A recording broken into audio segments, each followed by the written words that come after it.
Car రెంట్‌కి తీసుకుని సరదాగా బయటకు వెళ్ళాలనుకుంటున్నారా? అయితే వెంటనే ఈ నెంబర్‌కి కాల్ చేయండి. హాయ్ అండి, అందరికీ నమస్కారం. నేను మీ వేణుగోపాల్ రెడ్డి. సంయుక్తంగా విద్యార్థులకు అవసరమైనటువంటి అనేక వీడియోస్ మనం చేస్తూ ఉన్నాం. దాదాపు 2 నెలల నుంచి యునైటెడ్ స్టేట్స్ ఆఫ్ అమెరికా యూఎస్ఏలో జరుగుతున్నటువంటి H1B వీసాల ఇష్యూ కొంచెం సద్దుమణిగింది. అట్లా వాళ్ళు ఏదో కొంచెం అటు ఇటు ఉన్నారనగానే ఇప్పుడు మరొక కొత్త ఇష్యూ అక్కడ రావడం జరిగింది. ఈ ఇష్యూ పేరే ఓపీటీ. ఓపీటీ అంటే ఏంటంటే ఆప్షనల్ ప్రాక్టికల్ ట్రైనింగ్ ప్రోగ్రామ్ అనమాట. సో ఇది ఇంటర్నేషనల్ స్టూడెంట్స్ ఎవరైతే అక్కడ చదువుతుంటారో వాళ్ళకి హెల్ప్ చేయడం కోసము ఈ యొక్క ప్రోగ్రామ్ అనేది నిర్దేశించబడిందనమాట. సో దీని మీద మాగా మూమెంట్ ఎవరైతే మేక్ అమెరికా గ్రేట్ అగైన్ అని ఎవరైతే మూమెంట్ చేస్తున్నారో వాళ్ళందరూ కూడా వీళ్ళంతా వైట్స్ డొనాల్డ్ ట్రంప్ యొక్క సపోర్టర్స్ అనమాట. ఈ సపోర్టర్స్ అందరూ కూడా ఈ ఓపీటీ ప్రోగ్రాం వల్ల వాళ్ళ యొక్క ఉపాధి దెబ్బతింటుంది అనేది వాళ్ళ యొక్క అభియోగం. సో ఈ ఓపీటీని లేకుండా చేయాలని వాళ్ళు పెద్ద ఎత్తున నినాదాలు చేస్తూ ఉన్నారు. సపోర్ట్ పాయింట్ ఆఫ్ వ్యూలో మనం తీసుకున్నప్పుడు 65% అమెరికన్స్ ఇటు H1B వీసా మీద కానీ, అదేవిధంగా ఆప్షనల్ ప్రాక్టికల్ ట్రైనింగ్ ఓపీటీ మీద కానీ వాళ్ళు వ్యతిరేకంగా ఉన్నారు. కేవలం ఒక 20-25% మంది మాత్రమే దీనికి ఓకే అనేటువంటి పరిస్థితి అక్కడ ఉందన్నమాట. అసలు ఈ ఓపీటీ అంటే ఏంటి అని మనం చూసినప్పుడు మన పిల్లలందరూ కూడా అక్కడ ఎంఎస్ చేయడానికి వెళ్తుంటారు. ప్రధానంగా మన పిల్లలు ఎక్కువగా వెళ్ళేటువంటి కోర్సెస్ ఏదైతే ఉన్నాయో ఇవి మనకి కంప్యూటర్ సైన్స్ కోర్సుల్లో వీళ్ళు ఎక్కువ మంది పిల్లలు వెళ్తూ ఉంటారు అనమాట. వెళ్ళినటువంటి వాళ్ళు కోర్స్ అయిపోయిన తర్వాత వాళ్ళ యొక్క రిలవెన్స్ ఫీల్డ్లో ఎక్స్పీరియన్స్ పొందడం కోసము 1 year పాటు వీళ్ళకి అక్కడ వర్క్ చేసుకునే దానికి పర్మిట్ అనేది ఉంటుందన్నమాట. సో ఎవరైతే స్టెమ్ కోర్సెస్ చదువుతారో సైన్స్, టెక్నాలజీ, ఇంజనీరింగ్, మ్యాథ్స్ ఎవరైతే చదువుతారో వీళ్ళకి ఈ యొక్క ప్రోగ్రామ్ని మరో 24 months ఎక్స్టెండ్ చేసుకునేటువంటి అవకాశం కూడా ఉందన్నమాట.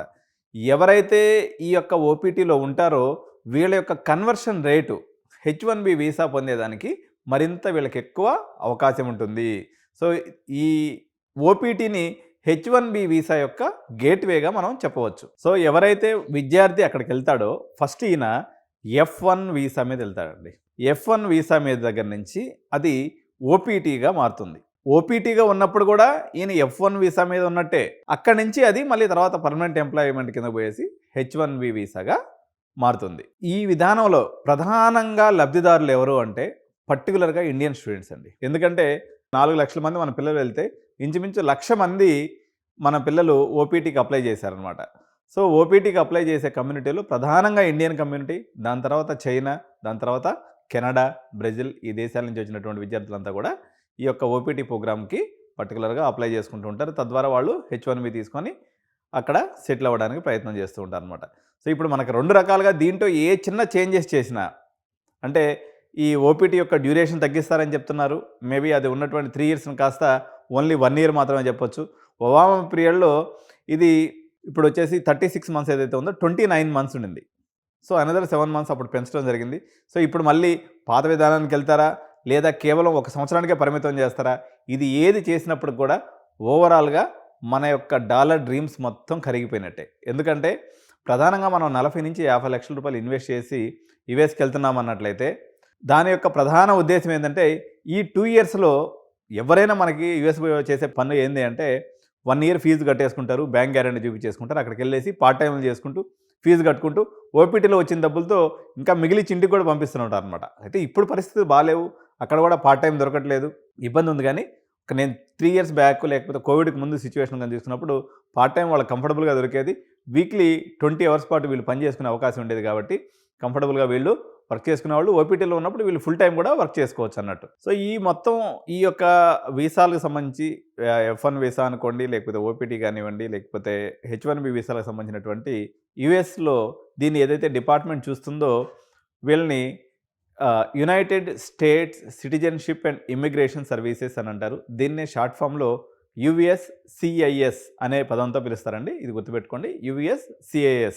సో ఇది ఒక డెఫినేషన్ ఇస్తుందన్నమాట. అంటే ఎవరికి ఏ విధానాలు ఉండాలనేది, ఏ రకంగా ఇంటర్నేషనల్ విద్యార్థులకి ఎటువంటి వీసాలు ఇవ్వాలి, లేకపోతే వాళ్ళ వర్క్ పర్మిట్స్ ఎన్ని రోజులు ఉండాలి, ఇవన్నీ కూడా డిఫైన్ చేసేది ఈ యొక్క UCICS అనేటువంటి వ్యవస్థ అనమాట. సో మీ అందరికీ తెలిసిందే, ఎవరైతే ఫుల్ టైంలో అక్కడ ఎంఎస్కి వెళ్తారో వీళ్ళకనేది ఈ ఓపీటీ అనేది అందుబాటులోకి వచ్చేస్తుంది.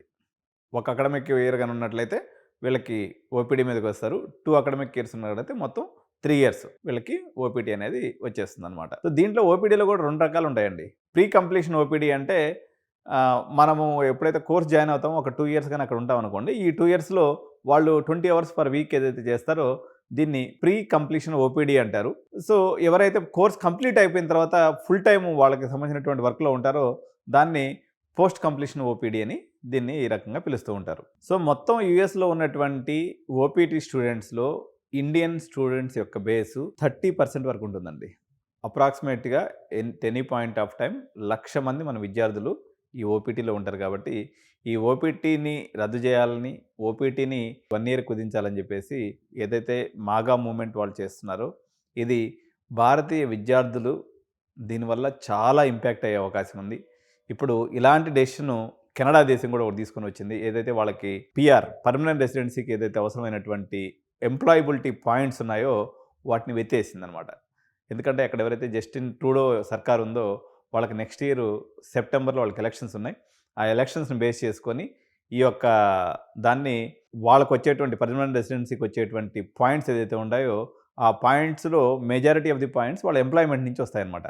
ఆ పాయింట్స్‌ని కన్సిడర్ చేయమని చెప్పేసి ఆయన ఈ మధ్య ఒక జీవో జారీ చేశాడు. దాని మీద మనం నెక్స్ట్ వీడియోలో కూడా చర్చిద్దాం. సో ఒక రకమైనటువంటి అన్సర్టనిటీ ఏర్పడిపోయింది. భారతీయులకి ఎక్కడ పోయినా కూడా అనేక రకాలైనటువంటి ఇష్యూస్ వస్తూ ఉన్నాయి. అక్కడ ఉన్నటువంటి ఎగ్జిస్టింగ్ గ్రీన్ కార్డ్ హోల్డర్స్‌ని కూడా మళ్ళీ మొత్తం రివ్యూ చేస్తామని ఇంకో పక్క గవర్నమెంట్ చెప్తూ ఉంది. అంటే మీరు చేసినటువంటి అప్లికేషన్స్ ఏదైతే పాత దాంట్లో ఏదైనా మిస్టేక్స్ ఉన్నప్పుడు కూడా దాన్ని కూడా ఇప్పుడు తిరగదోడి మళ్ళీ మీ గ్రీన్ కార్డ్‌ని కూడా క్యాన్సిల్ చేస్తామని చెప్తున్నారు.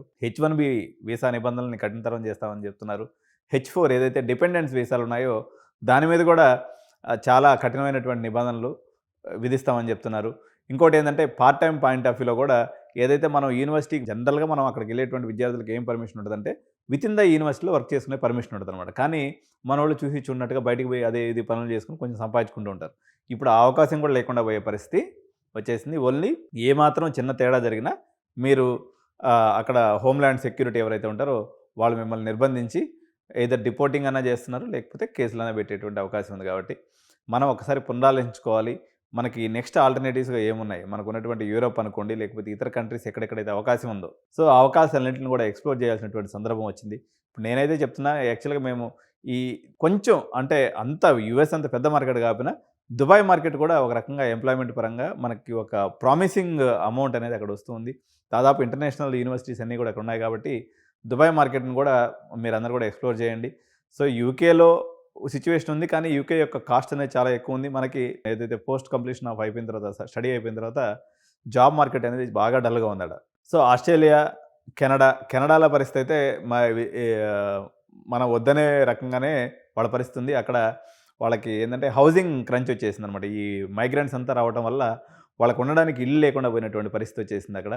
అదేవిధంగా రెంట్స్ అనేవి కూడా చాలా కాస్ట్లీ అయిపోవడం వల్ల ఈ యొక్క మైగ్రేషన్‌ని కుదించాలి అని చెప్పేసి ప్రభుత్వం సూత్రప్రాయంగా నిర్ణయం తీసుకొని దానికి అనుగుణంగా ఒక్కొక్క జీవోని అక్కడ తయారు చేస్తూ వస్తుందన్నమాట.